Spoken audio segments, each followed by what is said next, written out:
Welcome to the Aloha Workshop web series on forecasting. What we want to go through today are some of the basic tools in Aloha that we can use to help you plan better to make your business more profitable and have an expectation of what is coming up for you. So first of all, we're going to go through a little bit about the fundamentals about why we would look at forecasting. With a little bit better idea of what's coming up and what our historical trends are, or how we've been doing on previous dates and times, we get an idea that we can adjust our staffing levels. And this goes in both directions. We want to make sure that we're adjusting our staffing levels to appropriate high and low. Lower if we need to reduce to conserve on labor, and putting our best foot forward, making sure that we have the strong employees working if we're going to have the fewest amount of employees working. But also when we're going the other way and we are having an increase in sales, we don't want to understaff.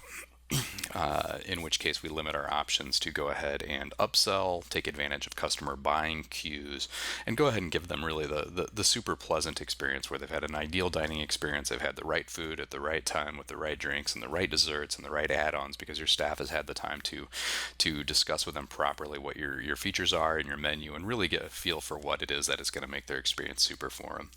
Also, our waste management, we can make sure that we are planning appropriately, high and low for staffing. We can take advantage of smarter purchasing trends, whether those be bulk purchasing options or leveraging our purchasing habits and bulk buys against each other between our vendors and our reps.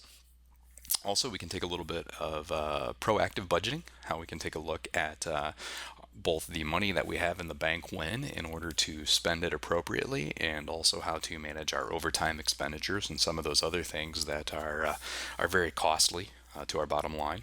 And then there's a lot of ancillary benefits for proper forecasting. We can reduce the stress on our staff in general, which reduces our turnover on the one side. On the other side, it lets us take advantage of upswings and trends where we can see that we're going to need to hire some people.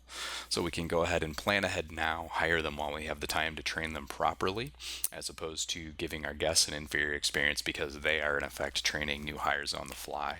Allows us to leverage some buying in some creative ways. We're going to look at some examples of those when we get a little bit further on in here, and I'll cover some wonderful examples that I've run into in the past from people using forecasting. So first and foremost, I want to take a look at the appropriate staffing levels. There's a couple great basic tools that we can take, and we want to make sure that we're not missing those opportunities to sell drinks, that we're keeping people in our seats when we need them there at the proper times of the day.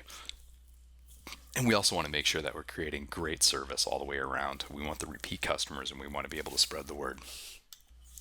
So if we go ahead and start off here by going into reports, Aloha point of sale, and then the employee report and the labor report. And you'll see once we choose that, you're going to get your normal pop-up that you do on the right side there.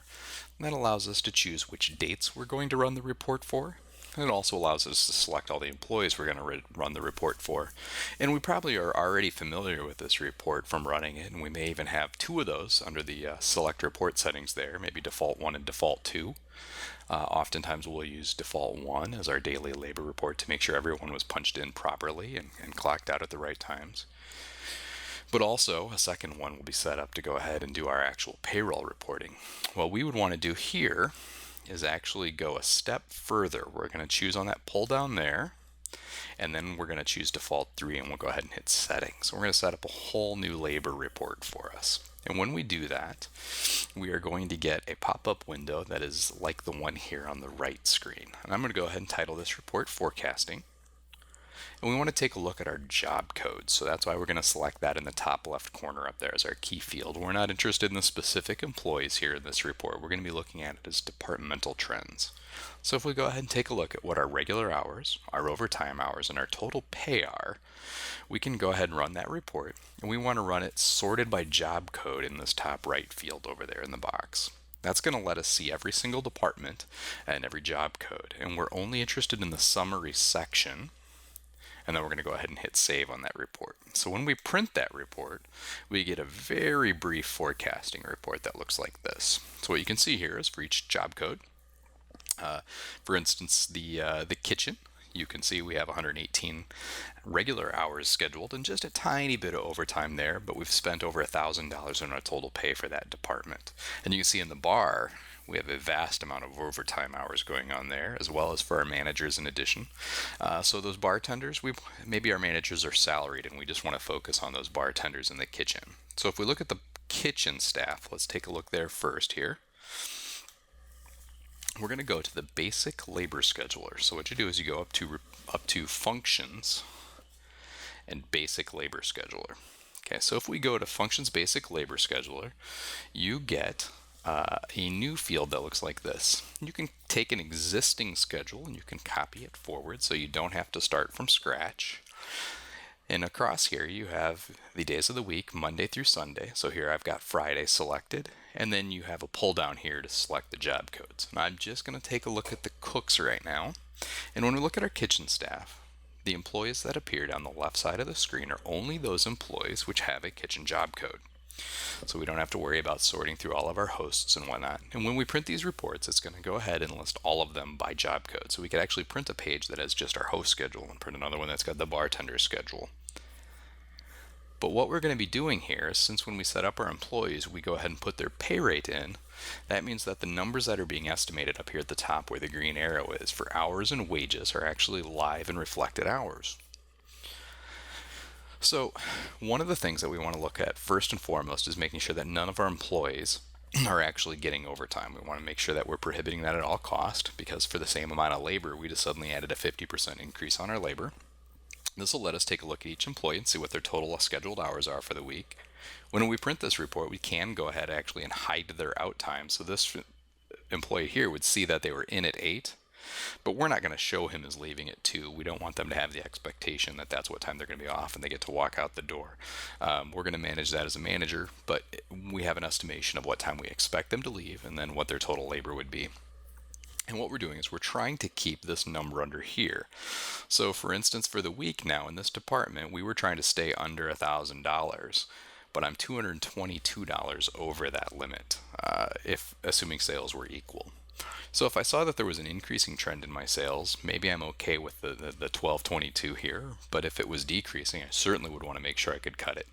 And you can see instantly reflected there what would happen if I were to take this shift right here and just drop it down to a different employee who has a different pay rate. We can see what the total effect right away would be.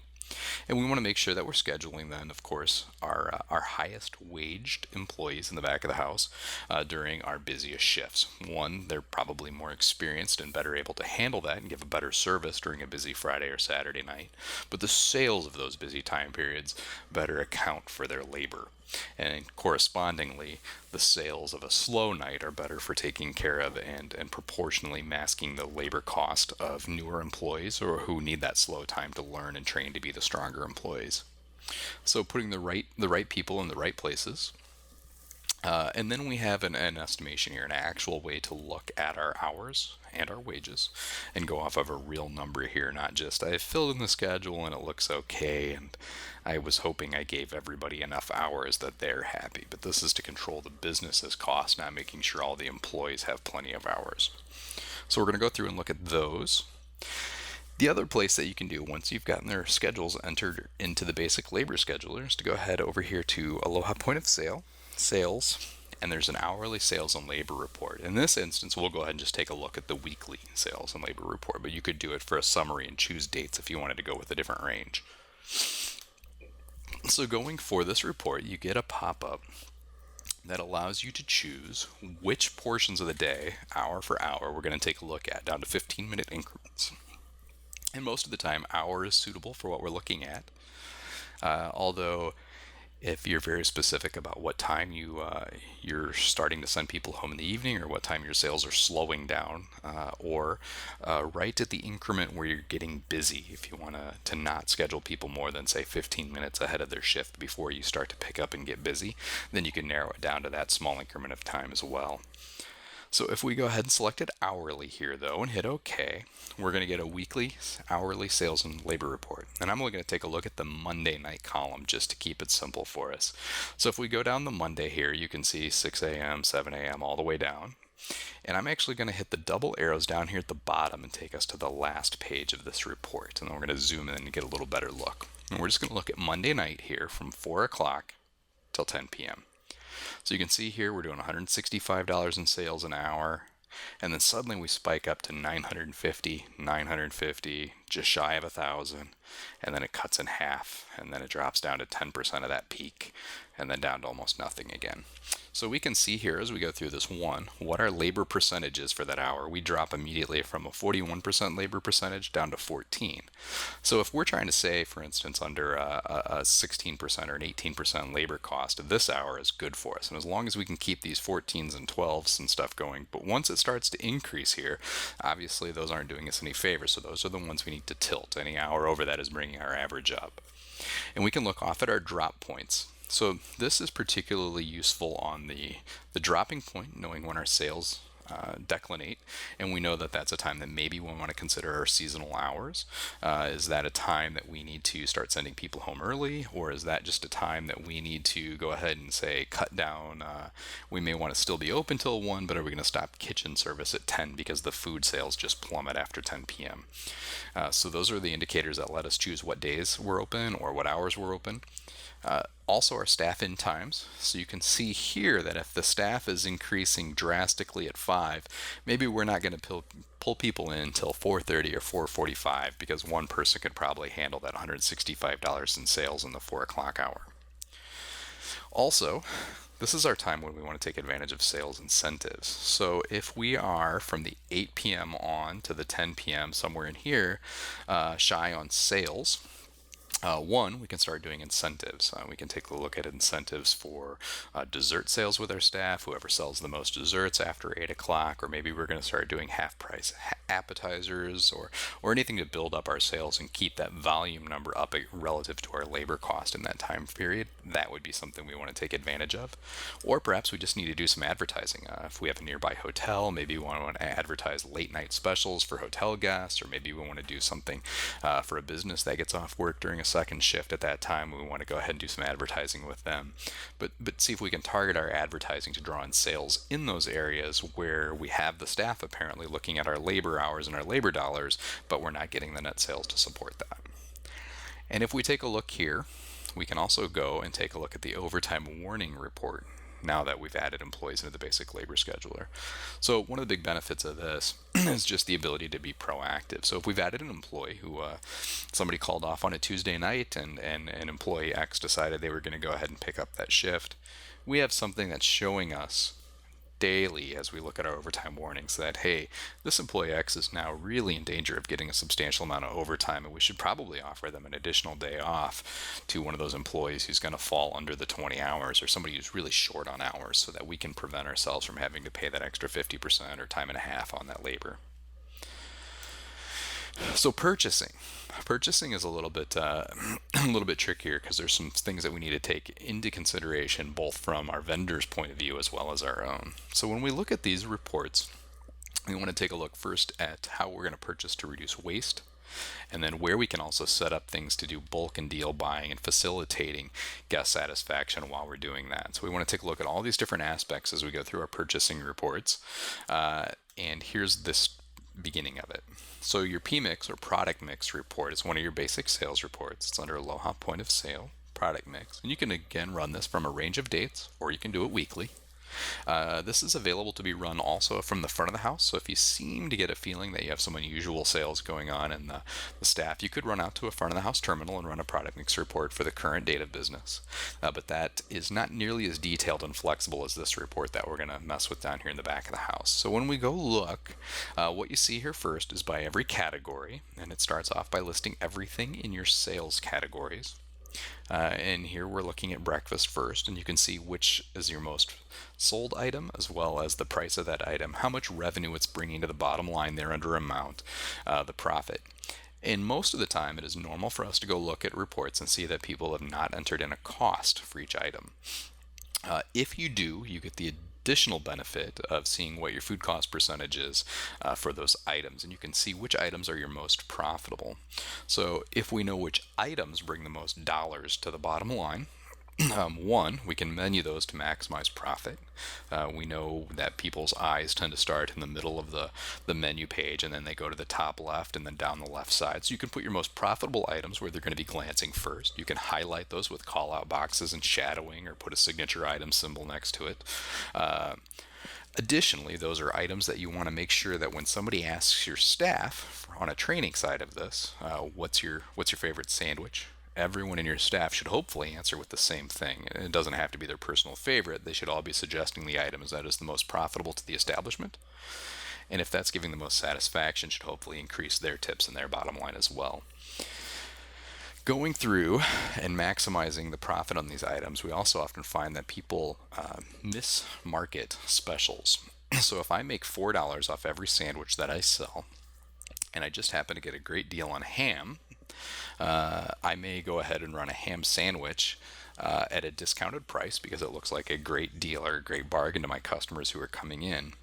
But if I haven't advertised it beforehand, then everyone who came in the door that day was already going to be a sale, and I was already going to make at least $4 off everyone who came in the door today. If I convince them to buy the special that is discounted in price and only nets me $3 per sandwich sold, then I've actually in fact cost myself $1 for every time someone orders the special. So we want to make sure we're not committing one of those types of accidental errors. We can also use these to track item usage and identify theft areas.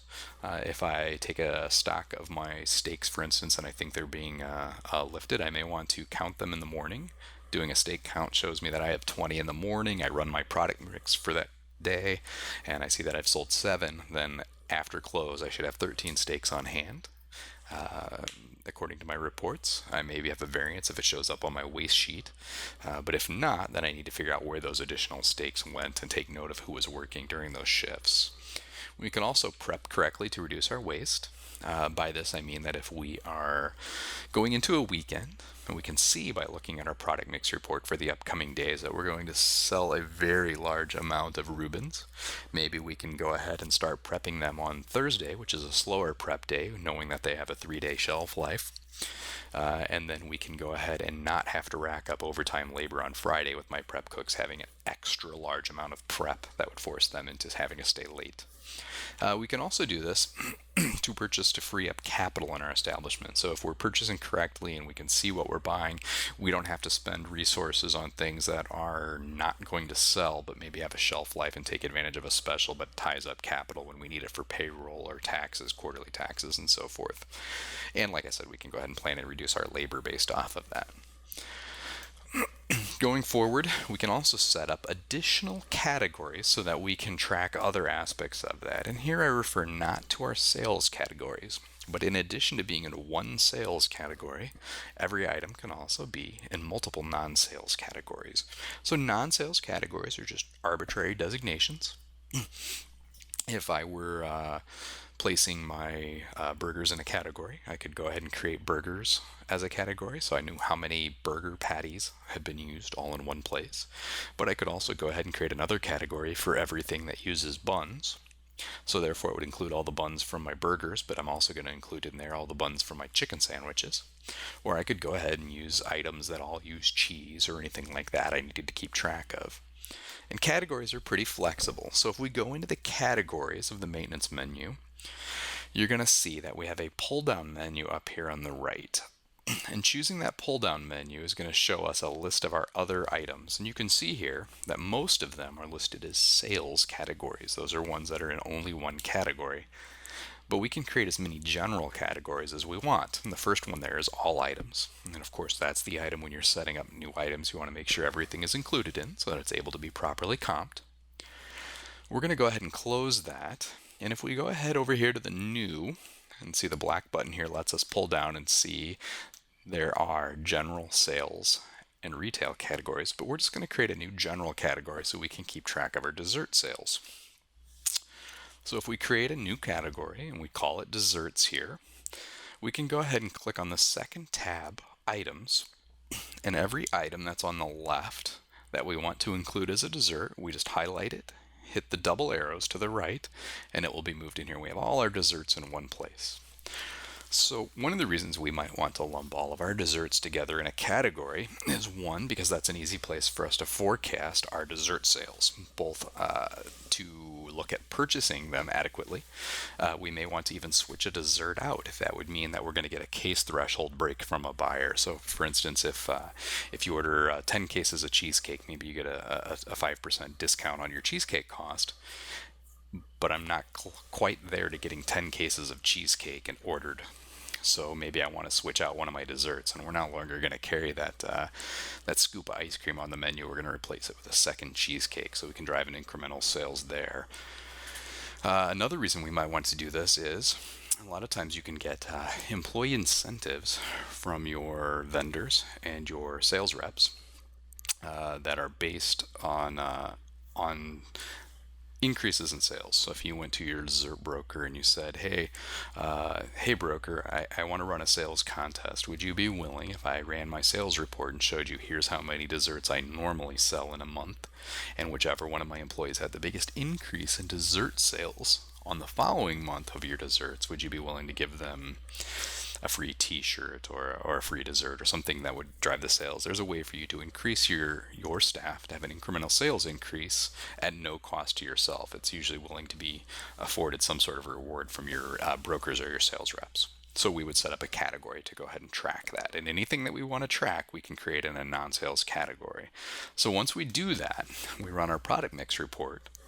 We will have in our non-sales categories all of those items now lumped together, and we just go into the product mix report, and under which categories we want, we just hit non-sales in the settings. Here we now have an area to take a look at for only those dessert items. What was our total number of desserts sold? What was the average price? And so forth.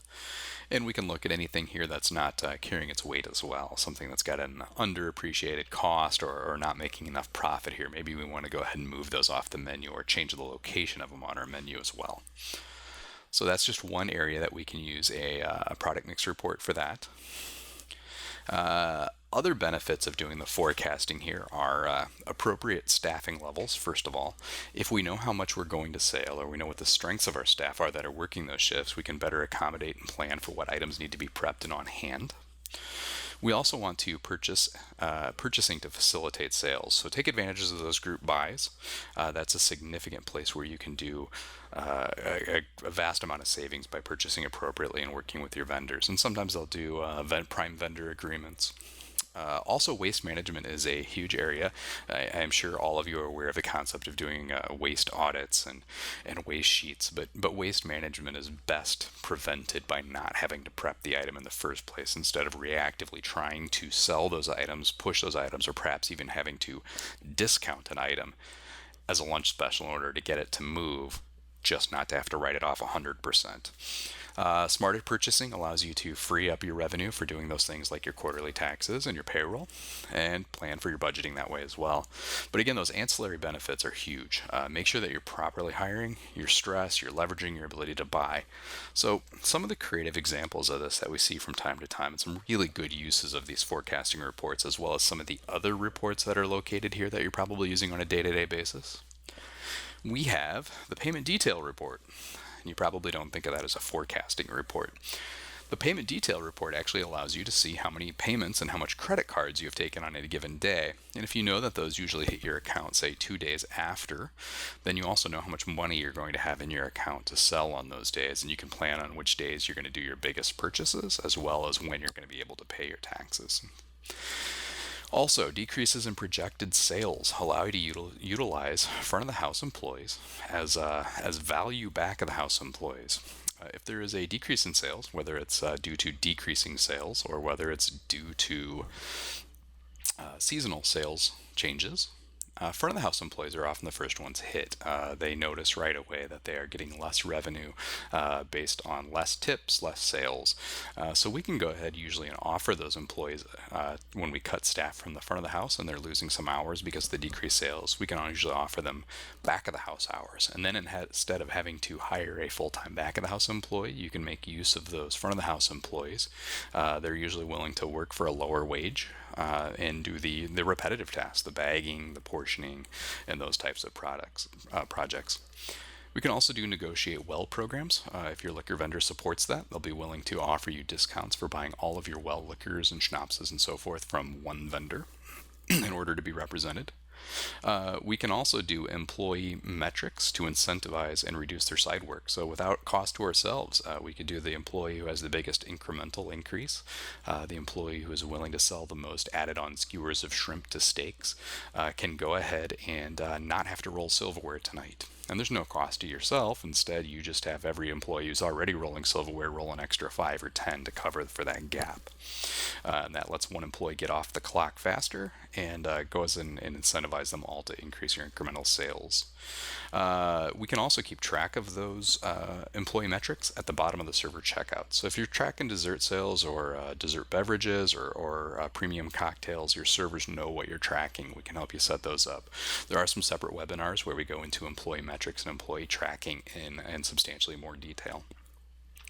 Evaluating buying groups. Those are very common in golf courses have them. There's also some regional buying groups within the different areas that we service. There are also ones for different activities like bowling and so forth. Are you going to need some seasonal hour adjustments? Is it perhaps of your best interest to go ahead and be closed on a given day of the week? Is Monday a bad day, or is it time for us to start opening a little bit later during certain seasons or adjusting your closing time? Again, like I mentioned, you might want to look at the options of just closing your kitchen beforehand in the early. But oftentimes, you want to make sure, too, that the reason that those sales are not dropping off early are because your staff is telling people that the kitchen is about to close and declining sales. That becomes a slippery slope where you start telling people that they are not willing to be serviced. Then they certainly won't be returning at that hour if they don't think they can get serviced at that hour. So there's something to follow up to. So the common thread here is planning, that you are forward looking, that you're thinking about your money and your dollars. And we want those to be there. We want you to be a long-term and profitable partner for us. We like to see our accounts doing well and being strong. And if you are a happy account making good sales and a good profitable business, we know that anything we can do to help you is something that will get us a reference down the line. So those things in mind, if there are additional things that you would like us to help you with in terms of forecasting and profitability, or you need help setting up categories and looking into additional reports, please feel free to reach out to us here at the office. You can always reach us directly by calling the office and asking for any one of us, or asking for your salesperson directly. You can also reach out to us at info@integratedpos.com, and we would be happy to take some time and work with you and answer any questions we can, or direct you in the direction of any additional tools or training or anything that can help you out. And with that, I would like to thank you very much for spending some time with us this afternoon. Thank you.